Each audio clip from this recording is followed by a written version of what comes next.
week odds and ends. See, it's like put odds in the middle of weekends, so week odds and ends. I don't know. Might work, might not. Odds and ends, no matter what. Anyway, so a few little things I just wanted to cover from this week. It was a holiday week for us here, so we were sort of broken up. Yesterday was, I don't know. First off, let me say this. I am sorry. I apologize. I made a promise months ago that I was going to do an on-camera restoration of a particular watch. Well, yesterday, which was Saturday, it was beautiful, sunny in the morning, just like it is now, and I was getting ready to go outside and work on the deck, and this like crazy storm blew up over the Rockies, and it went from being sunny and beautiful to just hellishly windy to like nasty, like horrible, like cold and blowing and snowing sideways. So I was stuck inside with no warning. So I did what I kind of tend to do, which is when I'm at loose ends, I pull apart a watch. So even though I was on my own time, I finally pulled out that Zodiac.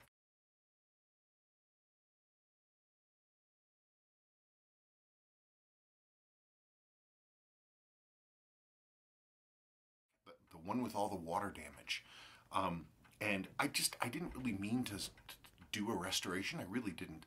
But I got the back off, and I started looking at, and I was able to pull the screws that hold the movement tabs, the holders in, and I pulled the movement, and I started looking at it, and then I started looking at the hand loom, which had rust all over it, and then the next thing you know, the thing is apart, and it just started going. So I apologize. I don't have any documentation for the insane stuff I did to bring this watch back from the dead.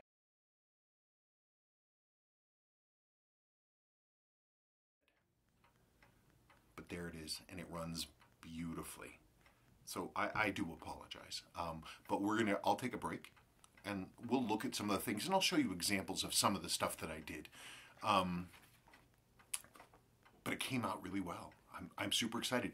This was a nutty restoration. I blew an entire day, basically, start to...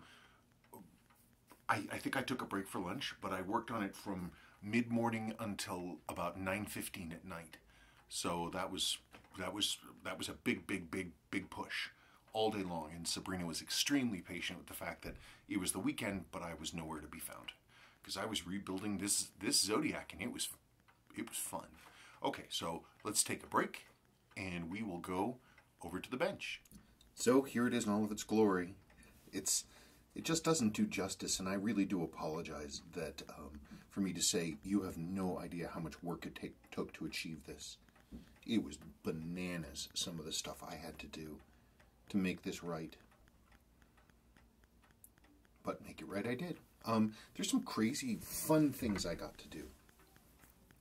The majority of the water that got in, it rusted the screws that held the movement in place, and I was able to clean those off and get that going. The water seemed to have snuck in around the dial mostly, and so the edge of the dial still shows some of the rust staining here. I didn't want to really scrub to get rid of that, but a lot of the water came in, and it sat up here on these hands. This was just a circle of rust, top and bottom, and the loom on the hands was just destroyed. I mean, and the loom generally was in weak condition. You can see there's a little bit of loss here, a little bit of loss here, some darkness here. So this is like, this 6 is missing part of itself now, and the 12 is missing a little bit right in the middle. But you know, it is what it is. But this loom was just falling apart. The only bit of the loom that I could save, the original loom, was these little rust-stained bits right in here on the minute hand. What I did is I took, because I save old tritium loom. Whenever I reloom something or strip something out, I save the loom and I sort it depending on what it is. So this I reloomed this with a mix of old tritium loom that I have been saving, as well as some new inert materials to basically sort of fill it out. And then I did some color matching with some hobby paints that I have to sort of get it to the point that the color was a good match here. The metal surface, the hands was actually great, and those cleaned up really, really well. So I'm very happy with that. So this, you know, I'd like to think that unless I specifically told you that this handset had been reloomed, you wouldn't know. The rest of the movement actually came out pretty well. The other big challenge, the two big challenges with the 72B movement, there's two things. One is the stem, because this has a quick set where you push it in, and when you release, it changes like so. Hang on, Sebastian. Sebastian broke in here. Anyway, so that was already good, so I didn't have to worry about it. The other thing is that this model, this 72B, has a thing called an offset cannon pinion. An offset cannon pinion on these, it wears, and when the cannon pinion wears, the hands won't advance anymore with the time, they just kind of slip, and so it has to be replaced, which is impossible because the replacements no longer exist, or you have to find a used replacement, which is extremely hard, because replacement movements, even in worn condition, are hard to get a hold of. Or the third option is a nutty way to restore it. So what I'm going to do is I'm going to talk about that point here in just a second, but I want to put a magnifier on this so you guys can see what I'm talking about. Okay, so I need to get my ducks in a row first before I show you this stuff. Okay, so I can't take this apart to show you the interior of this movement, but I can show you a sort of equivalent movement from Seiko. This, for example, this is a Seiko 5606 LM Special. Really nice watch. These are really, really, really nice. The LM Specials they're just beautiful little pieces. Beautiful, beautiful. Hand winding, automatic. They're a little small, but they're great, great watches. I keep meaning to rebuild this one. Isn't that pretty? And look at the tight high beat. Look at it go. So sweet. Such a nice watch. Okay. So this is a movement from that same model. Obviously, this one had problems. You can sort of get a general idea of how they look, but you can also see what kind of neat stuff it has. It's got multiple die-affix settings. It's fully jeweled. It's got a super fine adjust on the balance cock, and these are, as I said, hand winders and automatics. The weight is off of this one, so you can see what's going on. Here's one with the weight. You can see it. 25 joules. 5606A. Super cool. So here is one that is stripped down. There it is. Now you can see it's got this movement. I'm not putting this back together because it would take time. It has the normal complement of wheels. It's got a fourth wheel, it's got an escape wheel, and it has, oops, let me get that here, hang on. Oh gosh darn it, come on. And it has, of course, it has a third wheel. But one thing it does not have is it doesn't have a center cannon pinion. If you look, any other regular movement, like let's see what I've got here for a regular movement. Any other, hang on just one second. Okay, sorry about that, I should have prepared. Okay, so any other regular movement, darn it, is the way that they work, the way that they transfer power, because the key is always, how are we going to get power from the train, which is over here, all the gears running back and forth, to the calendar side? How are we going to do that? So the way a normal watch does it is it's got the center wheel here, and the center wheel turns, and in the middle of the center wheel is that pinion, and the pinion goes through, and it's pinched into place and held in place by the cannon pinion. So I can come here. This is a junk movement, so don't you worry about that. Just get this off here. But this thing came apart. Poor old watch. Hang on. So we take that gearing off, and you can see there's the cannon pinion. So the cannon pinion holds on to the center wheel. So if I go ahead and pull this, and drop that out, we can, whoops, we can see what the heck is going on. So there is a center wheel, and the center wheel travels through the main plate, and then it is pinched with a friction fit on the other side with the cannon pinion. And so the cannon pinion just literally just snaps on here.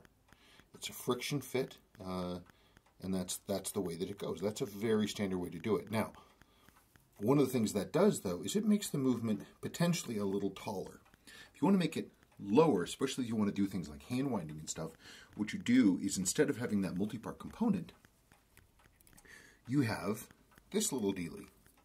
So this is a 5606. So you'd have the escape wheel and the center wheel and the third wheel, but the third wheel is also the cannon pinion. You can see, you can't really see it, but see right here, this jewel, that's the top of this third wheel with offset cannon pinion. Like here's where the stem would go. When you pull the stem out, this lever would drop in, and these gears would interact with the top of this. So we look at this, and there it is. This is the same diddly. Okay, so I'm going to pause now and put on the magnifier, and we're going to look at it pretty closely. Try this and see how it goes. So this is a normal 6139 third wheel, and you see it's just a pinion in the middle with gearing, and really that's it. That is the whole kit and caboodle right there. It's just a standard gear, pinion, and everything else like that. Now, if we look at the offset cannon pinion, see if I can get this up here in the same way. There's the offset cannon pinion. See if I can get it close enough to see. That top gear closest to you, see how that's a separate piece that's pressed onto the pinion, and it will spin, and that thing there is your cannon pinion. So instead of being on the center wheel, it's built into the third wheel. This is the part in the Zodiac that gets terribly worn. So what I had to do was basically make a tool to get these bits apart so that I could then do a standard thing, which you do with a worn cannon pinion, is you crimp it a teeny tiny hair, and then it will hold a little bit better. And that's what I had to do. Anyway, that's the deal.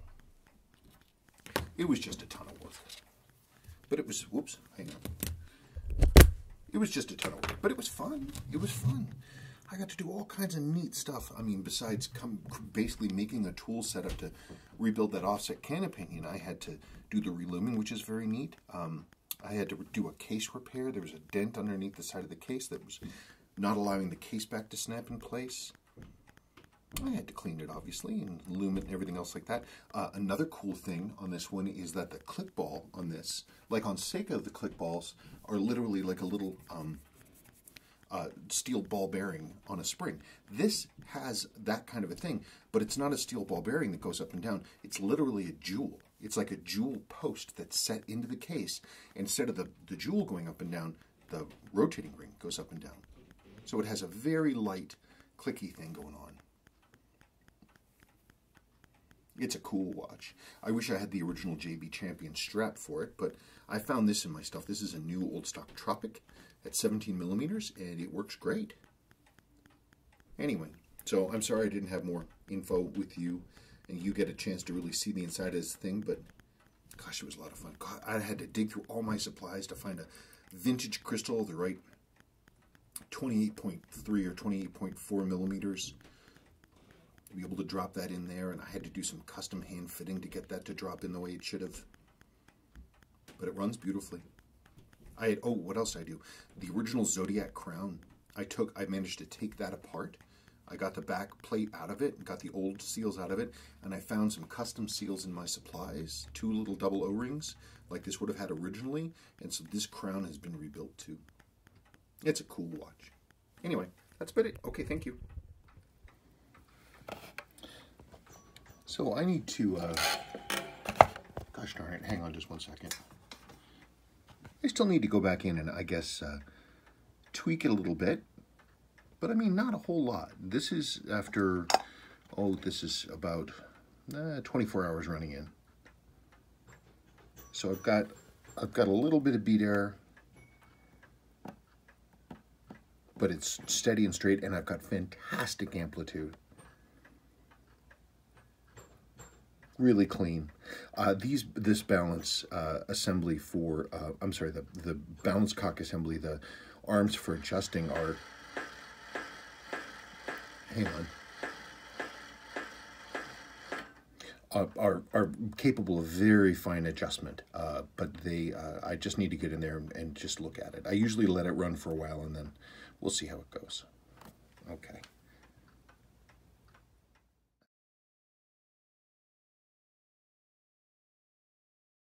Uh, Other notes. Somebody had a comment on one of my videos about Colonel Pogue's 6139.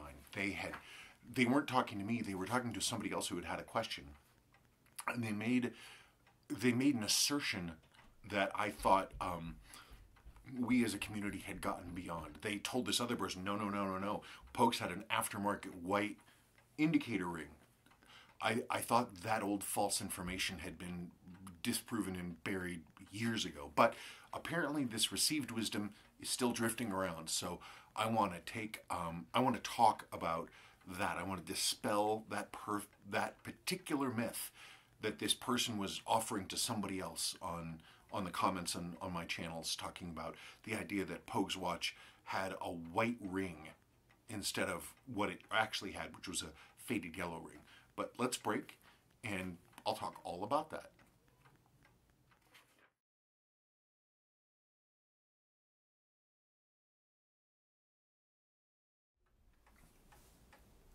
So regarding the Pogue thing, it's a piece of old misinformation that people started spreading around when they didn't kind of understand how Seiko materials age and change. The 6139 gold dials, 6139 6005 and 6139 6000, all these gold dials, they're the most sort of changeable of the Seiko watches in terms of how they. I mean, all of them have a tendency to fade greater or lesser, but these gold dials, they really can change. They have a lot of variance, like in the dial colors, depending on when they were made, all the way from Pogue's, which was a very light, even lighter than this, with a ring around this, to the very late dials, which were this sort of deep honey color. And that's original right here. That's original. But you can see, okay, so here is mine. Obviously, it's unfaded and original and intact. There it is. That's what Pogue's looked like when it was brand new. Because this watch is entirely original, and it's original to itself. So this is a new old stock ring. You can see it there. Yellow on top, yellow on the bottom. Then, if you look here, you can see a range of these that are less faded to more faded. And you can see this one's like, this one's got, this one's got a little bit of a fade on it, a little bit of white, but underneath it's still yellow. You can still see that. And then they kind of transition along. Hang on.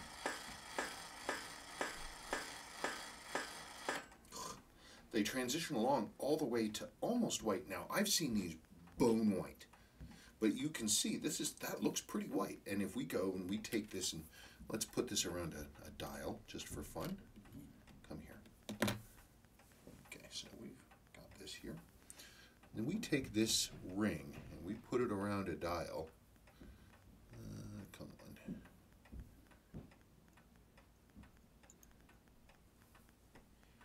And you can see how white that looks. Pogue's was even whiter than this, a lot of sun exposure.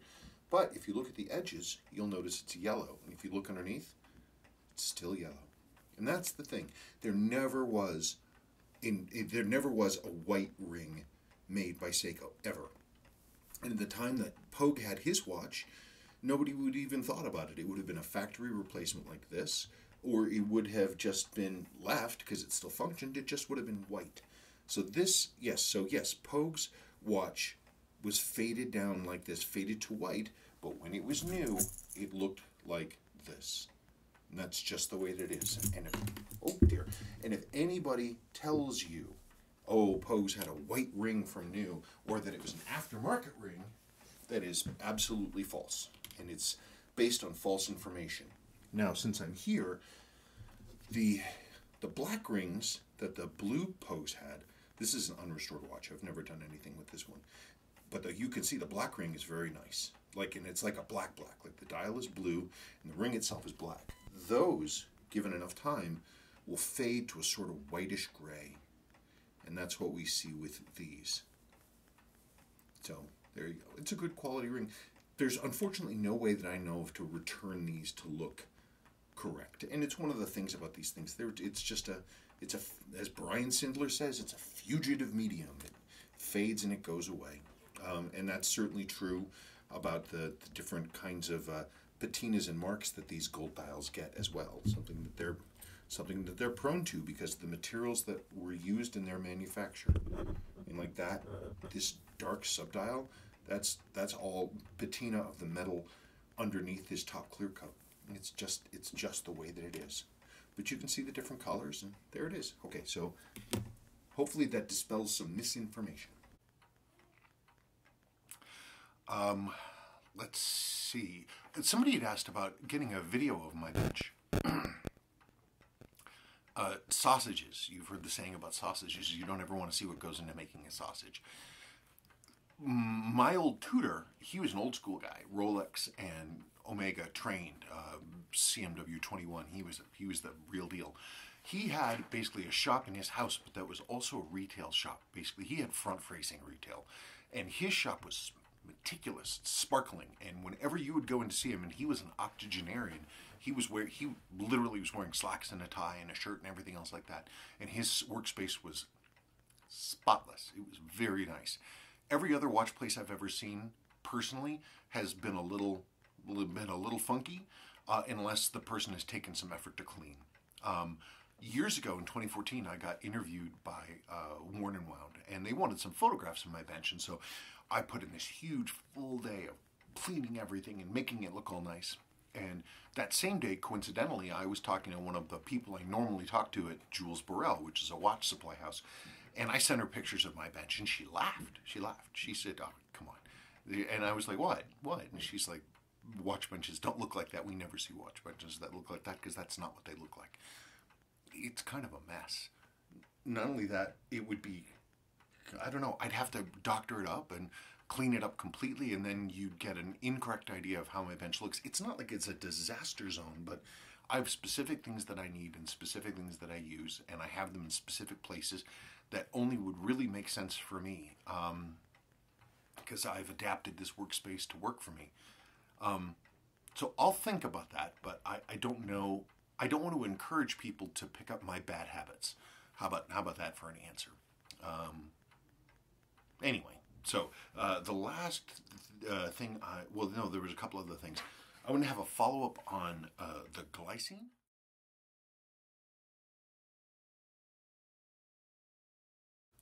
Because again, I went back in and I did an adjustment on it. It was running for me just a tad fast, but very accurate, very accurate. So I went in and dialed it just a hair because it's got this ETA 2824 style, fine adjuster screw, and it's been holding very, very tightly. And again, I'm amazed that my first initial impression was so like, I don't know. But then as soon as I started wearing it, it just really grew on me. It's so, there's a bunch of stuff I like about it. I like the font.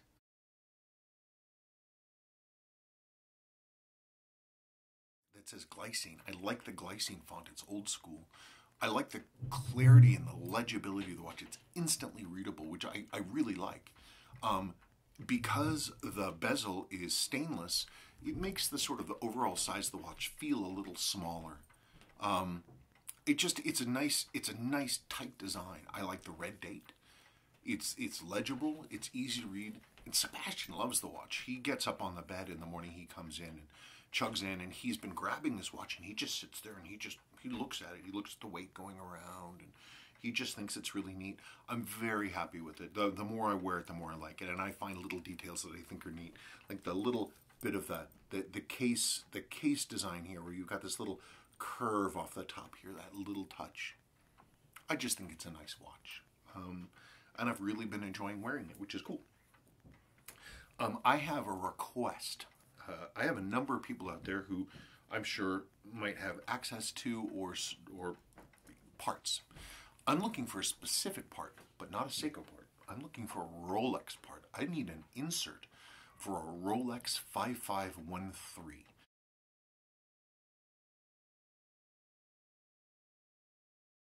I need the insert with the old style plastic pearl, not the newer one with the metal surround on the thing. I need old style insert for one of these old Submariners. if you have one, an insert or a complete bezel for one of those old style ones, that'd be great. It doesn't have to be anything magnificent. It doesn't have to be the old fat font or anything else like that. If you have one sitting around, if you're a Rolex person and you happen to have one, please let me know. There are some other Rolex parts I'm looking for too, like a Submariner sweep hand. It doesn't have to have lume in it or anything as long as it's complete. I'm also looking for a 5513 caseback. These parts are available. Like, they're on eBay, but people want a bajillion dollars for them. And it's one of these things that they put up an auction with a huge price, hoping that they're going to get a payday. And that always makes me hesitant. I don't need it that badly. But if you have it, please let me know.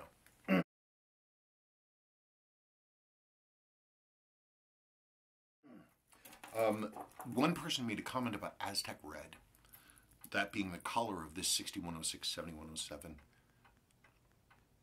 It's a really cool color. I love it. It has this nice richness to it, and it's unusual, this beautiful color. I wish more people used it. I had a really good friend, long time ago in the 90s. He died in the 90s, but he was a very fashion-forward person, Douglas Heinemann.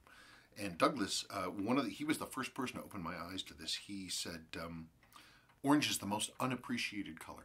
And Douglas was very firm about that idea. So ever since then, I sort of opened my eyes to orange. And I always like it. And always think of old Douglas.